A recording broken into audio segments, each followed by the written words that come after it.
If you don't like it, hope you stub your toe.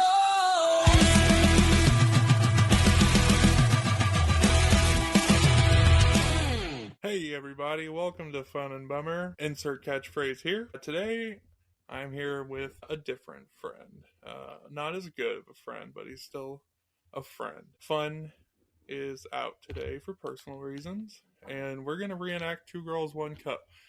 Tell me, Alex, what is your favorite implement to shove up your ass? Well, you see, that never happens. Oh, well, That's what you do. That's no fun. That's your Anyway, pastime. shut up. You're. I told you that in conference. I'm sorry. You made me all. I'm nervous. It's my first time. Yeah. All right. Today, we're going to be talking about Skyrim. We're mixing it up a little bit because, it's my podcast. Fuck you. All right. So we're going to start with the spoiler-free section. And if you haven't played this game by now, what are you doing? I mean, spoilers for people who haven't played Skyrim in the past 14 years. Yeah, it's been 14 years. If you haven't played this game yet, what are you doing? Doing something productive with your life, like a loser? Why would you do that? Yeah. Gosh. Irregardlessly, what I can tell you about this game, it's kind of just only the greatest game ever made in every aspect except the story. But that's the both of us have extensive experience. I know I have over 1,000 hours in this game. Yeah, it's classic RPG fantasy open world game, and it's a lot of fun, and we love it. And you start as a prisoner. You do, like every other Elder Scrolls game. Yes, that's part of the lore. This isn't a lore podcast. I won't get into why that's important. Lorecast. Lorecast. No, we're not that big of losers. All right, so I guess to sum up your spoiler-free thoughts, it's been 14 years. Get over it. It's been 14 years. I'm not over it, actually. Listen, if you haven't played it, I need you to go pick up a copy of it. It won't be that expensive. It's been out for 14 years. Maybe somebody has it for free somewhere. Borrow it from your friend. I don't know. Play it. Yeah. You gotta... If you like video games, it's a must-have. All right. So I guess we should start with the cons. Yeah. I already kind of said one, is that the story is a little lackluster. Más o menos, as they say in Mexican. It's just, it's not very in-depth. It's got good lore to it. It's got amazing lore. And you got to deal with Delphine. Yeah. Me and my homies hate Delphine. My homies hate Delphine. Fusro Daw. Yeah. But, I would have to agree with the idea of the story. The main story of Skyrim is lackluster. It's cool when you understand what's going on, but if you're just a casual player, it's just dragons attack, and you have to save the world from dragons. Yeah. And honestly, you get full transparency. It took me 8 years before I finally did a playthrough where I finished the main story. The main story is the least interesting part of the game, and that's never a good thing. My second con is that even the side missions, like the Thieves Guild and the Dark Brotherhood, none of them are nearly as extensive, dare I say interesting, as they are in Oblivion. I never played Morrowind, but it's just a very unintuitive computer game, like all those old computer games were. I played a little bit of Morrowind. It's old. It's interesting. Yeah. But if you grew up with Morrowind, you love it. I always say that your favorite Elder Scrolls game is probably the one you started with. Yeah. I think that's true. Unless you started with Arena. But that's true. If there's one person out there who can remember starting, I'm sure there's one person who's like, oh yeah, Arena's my favorite. 1994, 2 years before I was born. Yeah. God, you're old. Yeah. Yeah. They're just not in Oblivion. All of the Thieves Guild, Dark Brotherhood, all those are amazing and fun quest lines. It's not that they're not fun; they're just not very in depth. Yeah, they're not as Skyrim was trying to streamline a lot of the stuff, and side quests, especially the Mages Guild.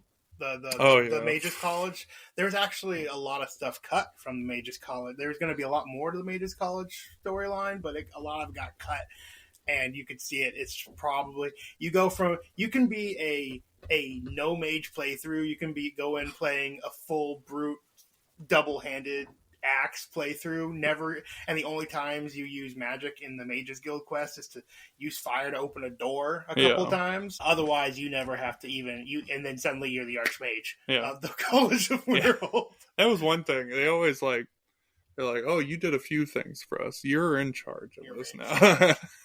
You're the guy now. What do you have a con for us? Yeah. Alexandria? I think a con I see a lot is and I feel the combat's not super in depth. Like if you're an archer in the game is a lot of fun. But otherwise it's just click a button and you swing and you hit things. Yeah. And with how expansive the game is, it doesn't always matter. But if you're someone who cares about intuitive combat, it's not very. It's just click a button and hit something, and and then it gives you a cool cutscene sometimes. I mean, the only time you really get in depth with the combat is if you're using like a sword and a shield. Mm-hmm. Like sometimes it feels completely random, like when you can block some things or like when you can shield bash someone, if it works or not. Mm-hmm. It just feels completely random. Oh, it's so much better. Because I have played a little bit of Arena, the original one. Uh-huh. And the way it works is it uses a random number generator to decide if you have high enough stats to actually hit what you're swinging at. Oh, it's like D&D. And so it could actually... So the enemy... Yeah, it's basically rolling dice for you the whole time. Whether it's the enemy and you hit the enemy, you don't hit the enemy, and it's just... And you have to, like, hold a button and then drag the mouse around like a sword, which is pretty cool, but it also is... So you swing at it 3 times, and you're not hitting that goblin. It's not dying. But goblin needs nuts. So I think, but in terms of... It took me a minute to process that. But yeah, so I'd say another con I have is... It's been 14 years. 14 years. It was 6 years ago. They teased Elder Scrolls 6. They teased it 6 years ago, and Todd Howard has said that he regrets showing that off too early, but we were so chomping at the bit. We're still chomping at the bit. I'm chomping at my dick. Chomping it off. Like, it was 2 years between Elder Scrolls Arena and then Daggerfall. And then they had another 2 years, and they had Elder Scrolls Redguard, which no one knows about. That's like a side game that only a few people played. And then from 90, I think the longest otherwise was from Daggerfall to Morrowind, which was like 6 years. Yeah. 5 years. And then from Morrowind to Oblivion, it was 4 years, and then from 2000, and then Oblivion came out in 2006, and then Skyrim came out in 2011. So that was another 5 years. We're at 4. It has never taken this long for them to release a full title. I get that they were working on Starfield in the time, but I'm sorry, that didn't turn out very well. Yeah, it's like. That's not. If they weren't going to make the greatest sci-fi experience of all time, they should have just focused on the new Elder Scrolls. Yeah. And I know Elder Scrolls Online was also something they were focusing on, but only losers do Elder Scrolls Online, right, Alex? We played Elder Scrolls Online. That's exactly what I just said. Did you not hear me? I do love it, but man, we're chomping at the bit. Oh god, I want it so bad, dude. I would sell my first child to play it 2 days early. You know what I mean? Okay, I'm kidding. My second child. Okay. I would think. I can't wait. I'm gonna grow up and listen to this. Oh my word.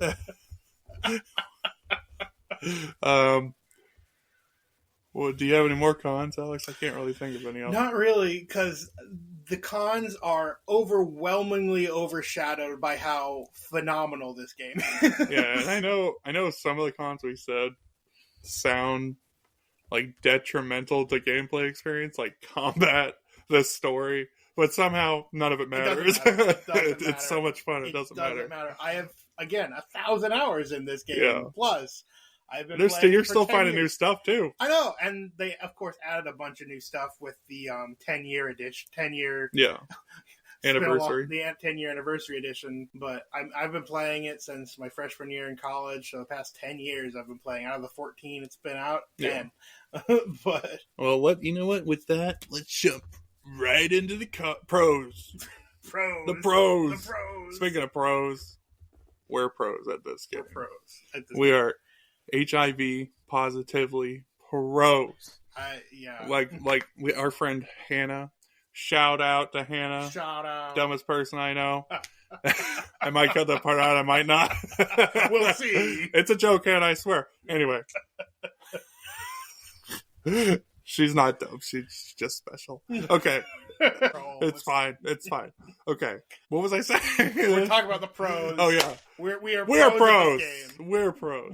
I mean, when she comes to us with questions, we're going to be like, oh, you mean the carrot that's sitting on the floor of this dungeon and this region of the map? Well, you need to take that key and take it to that door under that ground. Yeah. You know what? Fuck Nocturnal. Let me tell you why. Because I take that skeleton key and I steal it from that. She stole it, so why the fuck can't I steal it? Yeah, she did. Nocturnal did steal it. So she stole it from Boethia. And so I steal it from her and I use it literally the entire game until I get to the max skill tree for lockpicking, and their lockpicks never break. Then I might throw her a bone and give it back.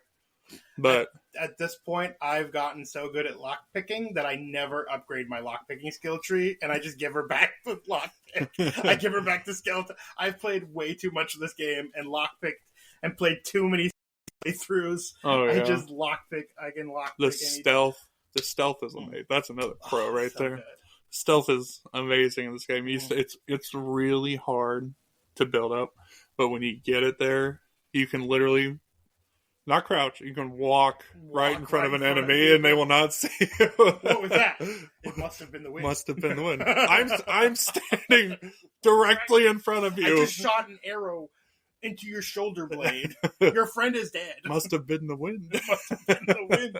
And of course, this game has huge meme culture, being old so long. So you've probably heard these, like, it must have been the wind thing. Must have been the wind, yeah. It's Skyrim. Yeah, it's all from Skyrim. It's always Skyrim. One of my biggest pros, I played Avowed recently, and it's basically just like Skyrim Lite. Like the version you don't have to pay for on the App Store and everything. And you can... One thing that sets Skyrim apart is that every building, everything you see on the floor, you can go inside, you can pick it up. I mean, that is something that's so special and no other game does. I mean, you see something, you can take it. You can take it if you want it. I don't recommend it because your backpack will get filled up real fast. Yeah, I only take small valuables when I play. You get those like sapphires. Those necklaces that are worth about 1,000 to 2,000 gold septims. I found this Frost Elven Greatsword that was 3,500 gold. There's no one I can even sell that to.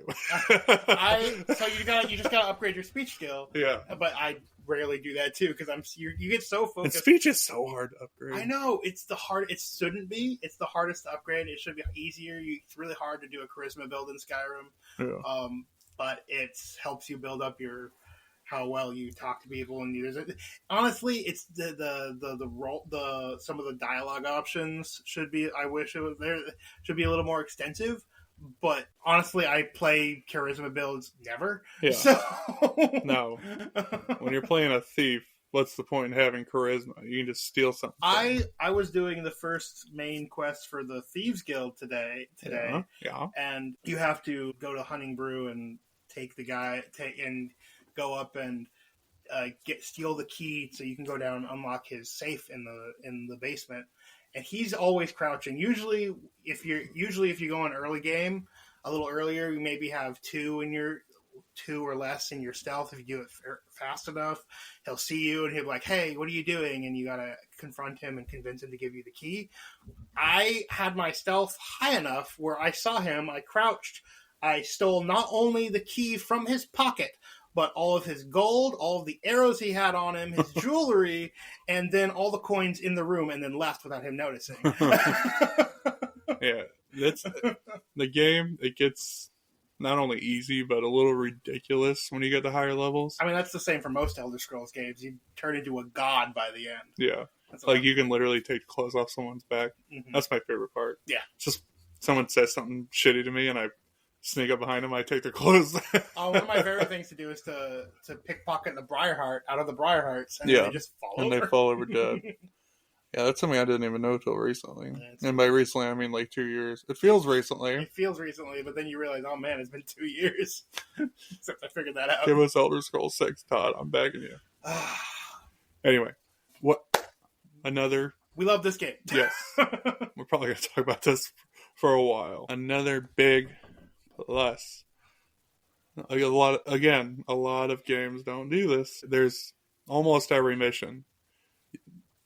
There's another way you can complete it than the obvious one. Yeah, absolutely. Like, it gives you options to complete almost every mission. And if you do it, if you say you pick up the Dragonstone before you go to start the main quest, you get special dialogue options. Yes, you do. And they have a lot of special dialogue if you do things out of order. Like, if they ask you to retrieve something and you have it, they're like, oh, shit. How did you do that already? Or there's, like, a good example is with the mission with the Azura Star, where you can choose to either leave it pure, and Azura's, like, really happy with you, or you can go with this mage, and they'll turn it into the Black Star, and then Azura is not so happy with you. But yeah, I mean, we don't have enough time to sit down and explain to you every time we mention a Daedric Prince and who they are, because that would take too long. Because again, not a lore podcast. Nope. This is a review podcast. It's a review podcast. I'll just Speaking of which, how hot is Nocturnal? Oh my god! What did we see her? It's at the end of the Thieves Guild, right? It is at the end of the Thieves Guild because you meet her when you beat big old titties. Because there's a dude who so the whole point of the Thieves Guild is declining is because some other dude stole the skeleton key and wouldn't give it back to her, and that's the whole point. We have to go get it from him. Hey, that's me. It's not you, but you're doing what he did, which is why I think it's really funny. I'll give it back eventually. But yeah, Nocturnal comes back, and you get become a Nightingale, which is like an elite Thieves Guild member. And probably one of the best armors in the game, honestly. Yeah, best looking armors. It's so good. It's so good. I love the Dark Brotherhood quest line. It's probably one of my favorites, but I wish their ending armor was as cool as the stuff you get at the end of the Thieves Guild. Yeah.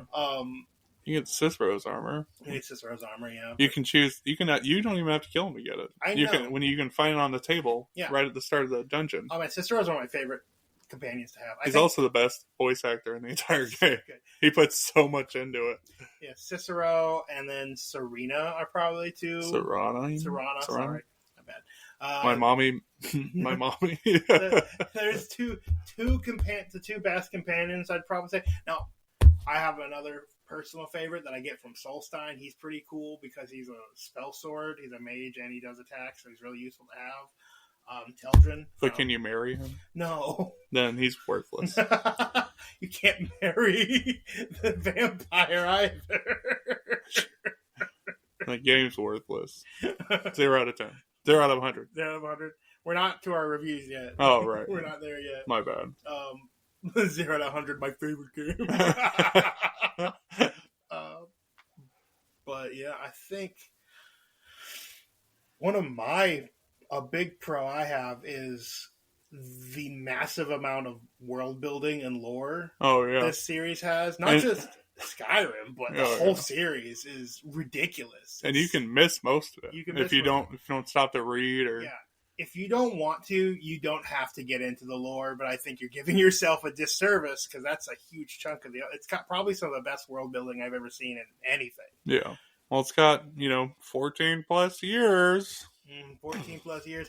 Well, if we're going back from 1994 and we're going to get the whole thing. That's at least 10 years. At least 10. At the bare minimum. At least 10 years, not even the amount of time it's been since Skyrim released. I remember 4 years ago I was saying, hey, Skyrim came out 10 years ago. What the heck? What the heck, man? What the heck in the world? And then we got we thought we were going to get it earlier. They gave us this cool teaser trailer, and then radio silence. For 6 more years. And they say they're working on it, and they got things in the works, and now Starfield's out. Now Starfield's out. They're focusing on more hardcore, but it might be another 2 years before we get it. Give or take 2026 minimum. I'm excited for it. I want to see it. Yeah, but if you I was talking about the Daedric Princes earlier. They're all crazy and they're all interesting characters, but they're also deeply rooted into the development of the world. That it's just like you walk up to, when you go into, as soon as you walk into Solstheim, there's this dude who's raving mad in the streets. You're like, what's going on, bro? And he's like looking for his master, trying to find his master, and he gives you a key. He tells you where to find him, and then you get a key from one of the maids in there. Whatever. Either way, you have to go into the castle. You end up going deep into the bowels of the castle in Solstheim, and you end up in another dimension with a crazy god of madness yelling about cheese and among other things. Especially if you played Oblivion. Oh yeah. Then you are Sheogorath. You are Sheogorath. The main character of... spoiler alert, even though we're well into the spoilers. Okay, so this is now spoilers for a game that came out in 2006, so... Which is, way longer than 14 way years longer ago. than 14 years ago. The main character of Oblivion becomes Sheogorath. Mm-hmm. Who, by the way, Sheogorath's quest is my favorite quest in the entire game. When it comes to Skyrim. Yeah. It's the best quest in the game. A lot of people think his final DLC in Oblivion might be one of the best DLCs in the series, too. I hear people say it's best of all time. Yeah. Like a mini game. Yeah, the Shivering Isles quests. Yeah, it's amazing. Hardcore parkour. Yeah. We love this game. Yeah. No, there's nothing not to love about it, except all the stuff we just said. Well, like we said, the good always is overshadowed the bad. The combat is, it's not super intuitive, but it's never distracted me from the game. I've always had a lot of fun. Yeah. It's never... No, there's so much more going on. Watching those little numbers tick up as you level up your one-handed or your archery or whatever is always very satisfying. Yeah, it's very gratifying. It's a very smart way to do it. And all the perks, at least the mass majority of them, feel like you're actually getting something good. Sometimes you'll get one that's like with the speech skill tree. Yeah. You have better prices with women. Mm-hmm. That's nothing. But then you have one that's like your intimidation is twice as powerful. Mm-hmm. Most of them are pretty darn useful. Yeah, I just got one from pickpocketing that adds 100 extra carry weight to my character, which is great. Or if you're doing a magic build, I recommend even if you're doing a destruction build, or always do summon restoration, because there's a section in restoration where you can double the speed your magicka regenerates twice. So you quadruple the and then speed. You can do enchanting, and you can do it by 5,000%. Oh my gosh! And it'll literally never go down. It'll never go down. Enchanting is broken. Also, dude. Just go to the Mages College if you're doing a magic build right away and get the Archmages out. Yeah, you should do that. If you're going to be a thief, you need a Dark Brotherhood and Thieves Guild. If you're going to be a magic, you got to do the College of Winterhold. If you're going to do Warrior, I'd say Companions. Oh yeah, Companions for sure. If you want to be a stupid ass werewolf, you can do Companions. Werewolf's is cool the first time you do it, and then after you've done it 3 times, it's so useless. After you do it 3 times, you completely avoid the Companions for a while. The werewolf state is so useless, and the vanilla vampire state's pretty useless too. The werewolf gets a lot better when you get the Ring of Hircine, because then you can control when you do it. So I always go, if I do werewolf, I always immediately go to Falkreath to do Hircine's quest. Yeah. But yeah, another Daedric Prince. See how into... He's also crazy, believe it or not. They all are, really. I am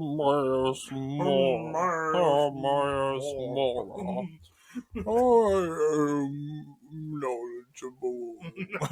We don't talk about Molag Bal. No. You can go talk to somebody else about Molag Bal. He's a rapist. He is. It's bad. That's why he's my favorite Daedric Prince. Okay, I'm sorry. Who is your favorite Daedric Prince? That's a good question. Let's get into this. My favorite, I think Hermaeus Mora just has the funniest voice. He's really good. You also spend a lot of time with Hermaeus Mora because, like, you can find his object in the regular mainline story. Find the Ogma Infinium, which is his Daedric artifact.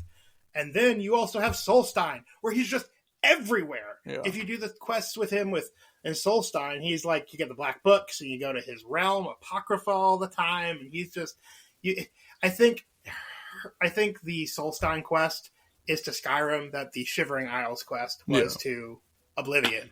And it's very good DLC. Dawnguard's pretty darn good, too. Yeah, Dawnguard's awesome. But especially when you can go to an entirely different plane of existence. Yeah. The Soul Carrot. I love the Dawnguard DLC. Both Skyrim, another big pro. Both Skyrim's main DLCs are amazing. Yeah, and the 10-year anniversary just added a bunch of cool random stuff. And then you have freaking Hearthstone, which is just a house and adoptions. Yeah, who paid for that shit when it came out? Like, for real. I mean, I tried building a house once, and it was like doing the Fallout 4, trying to build stuff in Fallout 4 and then just ignoring it and never doing it again after they make you do it one time. I do the exact same thing. I know there's a lot of people like that, but like, if I'm going to play Fallout or Skyrim, I'm going to go running around killing monsters and doing quests and not the dungeons building are the fun part. Like, I like finding the cool houses in Skyrim. Yeah. Like, you find, you buy Breeze Home or whatever, and that's always been my very first house, is Breeze Home, and it's always had a special place because it's the first one. But then you get the stuff but then Markarth has an awesome house, Solstein has an amazing house. Yeah. But yeah, and Solitude, I think, has the most expensive house. It does. It's really good, though. It's big. It's like a mansion. Yeah. Inside the city. But, and then, of course, the 10-year anniversary added some really cool things called... I think my favorite of the new ones from the DLC or probably from the 10-year anniversary edition is probably Mistwatch. I don't remember, but it's got a bunch of places where you can place quest-based items, named items on the wall, specific places for those. Like for the Dragon Mask, there's a wall for the Dragon Mask, which is really cool. You have to put on the wooden mask, and it takes you to it teleports you. Well, yeah, that's over there. I mean, they have a house where you can take all those masks you use for that and just put them on your wall when you're done with them. They have a place for it. It's pretty cool. It's pretty cool. You should go find it. It's up near... Don't tell me what to do. Okay.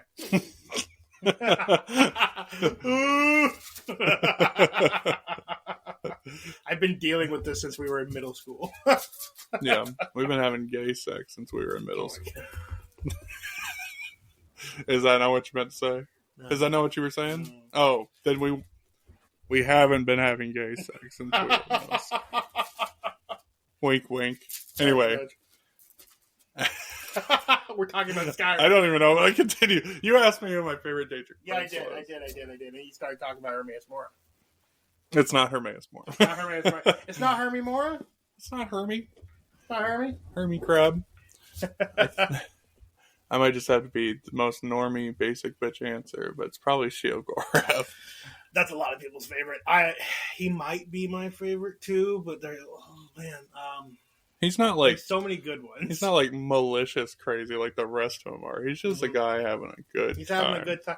Now, the first time you meet him in Oblivion, he's like, you can call me whatever you want. You can call me, I think it was like Anne-Marie, if you want an angry eldritch god to play jump rope with your entrails. If not, then my name's the Daedric Prince of Madness, Sheogorath. It's a pleasure. One of my favorite lines. He's just a silly, goofy guy. He's really funny. That was before he was the hero of Kvatch, but still, he's the same Daedric Prince. He got mantled. But that... I can't keep talking about lore stuff that no one's going to understand. Stop, Alex. I'm sorry. You loser. I know. God. It's what happens. How dare you have interests? I know. It's horrible. How dare I like things? Okay. We were talking about our favorite Daedric Prince. Who's your favorite Daedric Prince? My favorite, honestly, it might be a toss-up. I like Sheogorath for his personality. He's really cool. He's really funny. He's got a lot to say. His story is really interesting. But I really like Kirstein, just reading about him. He's not a lot of people's favorites. Yeah, he's the father of lycanthropy, but I like him because he's a really honorable, compared to some of the other Daedric princes, he's a really honorable guy. Like, he really hates cheaters. Yeah. And he loves the I hate cheaters and too. the thrill of the They're game. too fast. And a lot of it, and you'll see, even especially with the companions, a lot of the companions who, spoiler alert, were werewolves, except for Kodlak, but, they are all excited to go to Hircines hunting grounds, because what they've wanted the whole lot, they're all forever. It's one of the few times where you could say, yeah, I want to go to that Daedric Prince's realm when I die. Yeah, there's not a lot of them. There's not a lot. Even with Sir Gorath, I don't think I want to end up in the Shivering Isles when I die. So, you know, especially not Cold Harbor. No one wants to go to Molag Bal's place. Not a single person. Nope. Well, let's go to freaking Black Marsh and invade Oblivion together. Let's go invade Black Marsh. See how good that works out for us. They'll invade us right back. Oh, man. I feel the Argonians are... here's another pro. Okay? The races. The 10 main playable races. Because it's not just... Because there's a lot of fantasy games where it's like you get to play, here's your different races. Human, and you're all just different classes. Yeah. With Elder Scrolls, even if the different humans have different, they have different backgrounds and personalities. You have your Nords, your Cyrodiils, your Bretons, and your Redguard. Yeah. And those are your humans. And they're all very individual and unique. But then you have your different races of elves. You have the High Elves, the Dark Elves, the Wood Elves. If you count the Orcs, because yes, Orcs in this world are formerly a race of elf. And so are the Dwemer, who are dwarves. Gone. Well, but they're elves. Well, the only reason they were called dwarves was because when they got to Skyrim, the only other race that was in Skyrim at the time were the giants, and they saw the Dwemer, the people of the deep, and they looked at them and saw these because to them, everyone's short, and they saw these elves, and they were like, look at these tiny ass. Look at these. And so the Dwemer became known as the dwarves. So that's really fun. But now the Dwemer don't exist anymore, and that's one of the coolest mysteries in all of Elder Scrolls is that they're not around. Here's another pro. They're the ruins. Why don't I just back up and let you talk, Alex? You're gonna go right into that. I'm sorry. I love the Dwemer ruins. Look. If we let him talk about the lore, it is never going to stop. This is going to be a 10-hour episode. Listen, we won't. I appreciate you rating me in. Okay? I love it. I saw you getting a little too much sparkle in your eye there when you were talking about the Dwemer, and I was like, okay, I'm going to stop it here. Stop there. Okay, I'll go into the Dwemer ruins instead because the Dwemer ruins are really cool. Yeah. They're definitely the hardest ruins, of any, because you got you got catacombs, you got there's just different kinds of ruins. Mm-hmm. There's five or seven basic types. And the Dwemer are definitely the hardest, but also they hold the most secrets. Mm-hmm. Sometimes if you're not paying attention, you can miss chests that are just hanging out on the wall and stuff. I do that all the time. I walk back into a room and I'm like, oh, look, there's a chest I didn't see. It's just hanging on the wall. At eye level. All the other chests are literally on the ground in the game. Yeah. Nobody was advanced. It's the difference between, do you want to fight undead or do you want to fight robots? Yeah. And that's what you're doing in the Dwemer ruins is you're fighting robots. And you're fighting freaky elf people. Oh, the Falmer. Snow elves. Poor Falmer. Yeah. We're not going to talk I'm cutting it off, Alex. I'm sorry. Don't do it. Listen, play the game, please. Yeah. You can learn all about the Falmer and how they're actually tragic. There are lore podcasts and YouTube channels you can listen to. We're not it, so, We're just reviewing the game, Alex. It's a good game. The lore is good. That's all you need to know. Good. The gameplay is good. There's how about the different holds? What's your favorite city? Markarth. It's the best one. It's the most interesting one. It is really interesting. There's a lot. I think Solitude is the best one, practically. Mm-hmm. Having to buy, sell, do everything there. Mm-hmm. I don't think it's the best, but my favorite is, and probably always will be, is Riften? No, not Riften. Gosh, Morthal. No. Not Morthal. You don't like Morthal? I like Morthal. You don't like 3 buildings and a Jarl house?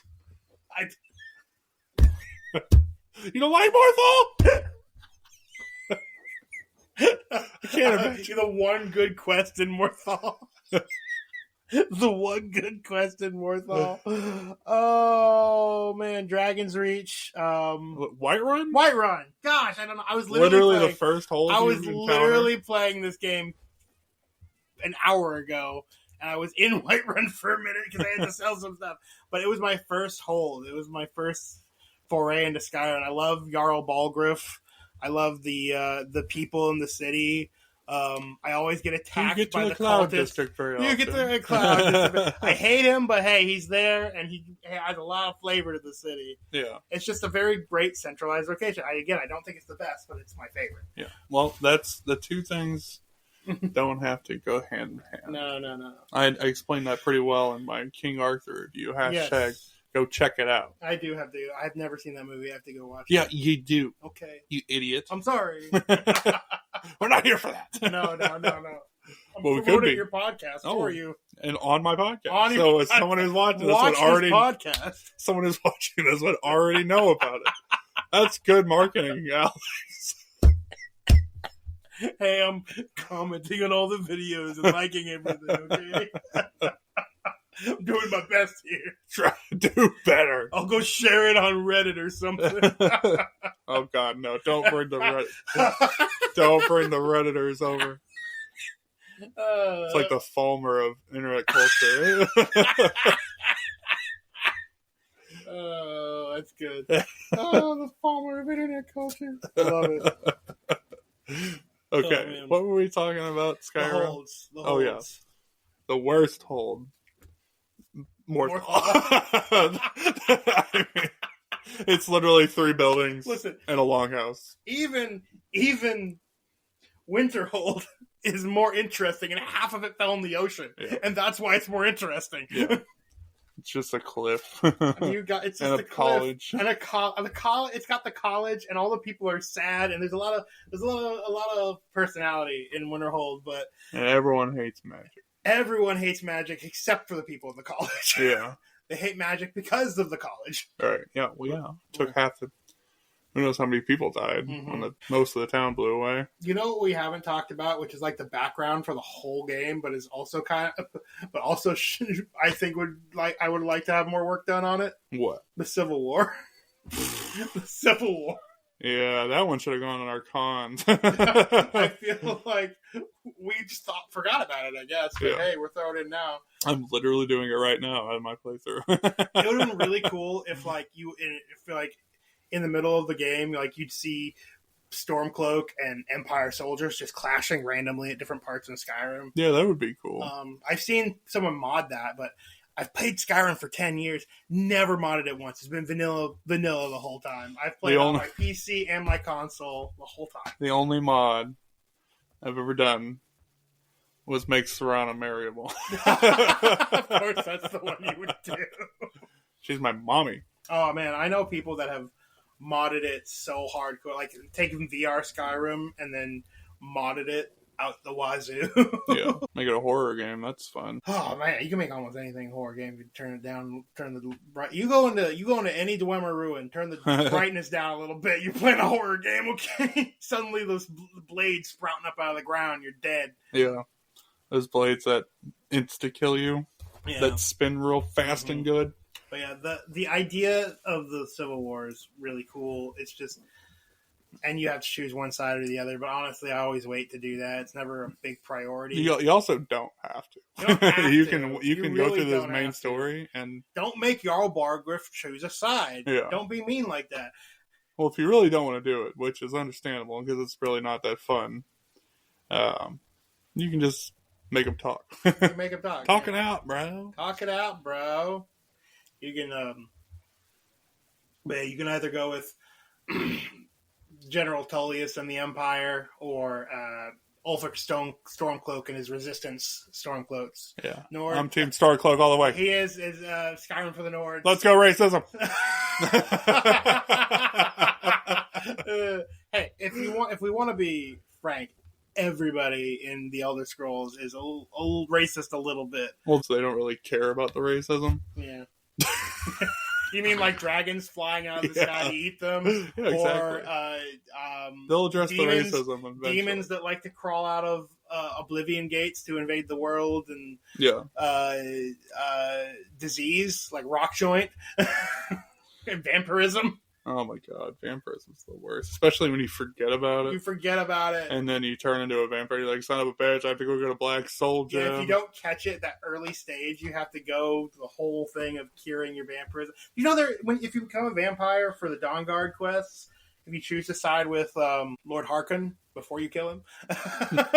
You still kill him either way. You still kill him either way. It doesn't matter. But now you're just a vampire. One of the side quests, if you're married, you have to turn your wife into a vampire. It's one of the side quests for that.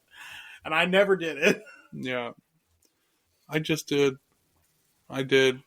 the vampire side of the Dawn Guard quest. Yeah. I wasn't married, so I didn't see that. Yeah. I didn't get married till after I killed my wife's dad. Yeah. With her help. But, I stopped in the middle of talking about the different races, and I forgot about the two most interesting ones, because of course you got men, elves, orcs. You also have Khajiit, which are cat people, and the Argonians, which are lizard people. The lizard people can breathe underwater indefinitely. They can. They're really good if you really just want to explore everything, because their special racial ability is they can heal. So, like, if you're damaged, it's really good for an exploration. If you just want to explore the world of Skyrim, go underwater, do the whole thing. They're a great race to start with doing that. They were my first playthrough, because I think lizards are cool. I always do the native race, so my first playthrough was Nord. I've never done a Nord playthrough. Nord VPN. No. We're not sponsored. Oh. We could be. Eventually. What do you guys think? Hey. It's pretty good stuff, huh? Forget about the racism joke. Sponsor my friends, please. You can cut that out. Forget about the racism. Cut it out in post. It's fine. No, I'm not gonna. All right. Well, I think, why don't we give our conclusionary paragraphs, Alex? Okay. I'll let you go first because you're the guest. All right. So, conclusion: Skyrim is for the Nords. Sorry. Continue. Skyrim is a experience. It's a little more than a game. It's an experience. It's been going for 10 years strong. The fact that they've been able to re-release Skyrim so many times, and they've sold millions upon millions of copies of the game should speak for itself. It is an amazing time. Even if you have reservations about it, based on what we said about the combat, like we said, it's a non-issue. It's just an amazing game overall, and I highly recommend playing it if you haven't. And if you have played it, play it again. There's always new ways to play. I like always end up going back to, like, we've said multiple times, we'll play a game, like, is this the game? Do I like this game better than Skyrim? And then we go back to Skyrim, we're like, nope, this one's still the best. The answer is always no. Always no. Like, we get so excited in a game that we think might have bested it, and then it just never does. Nope. It's not possible. Maybe when Elder Scrolls 6 comes out. Yeah, maybe. If Elder Scrolls 6 comes out, yeah. All right, go ahead. Well, what's your rating out of 100? Our rating out of 100? 1,000 out of 100. Alex. Okay, 100. Alex, that's not out of 100. Okay, I'll do it out of 100. If I'd love to give it an absolute perfect score, because it is my favorite game, I would. Very biased, it's 100 out of 100. If I were to be more objective about it, yeah, but like a 90, 95 out of 100, just because of the small things about it that I would do better. But you can, the things you love the most, you criticize the most a little bit. So that's true. Yeah. All right. So, in conclusion, as they say, as one might say, it's timeless. There's a reason you hear these stories of people like doing bad in school, and then they say they stop playing Skyrim and they immediately start doing better. There's a reason. It's because it's so captivating and amazing and fun.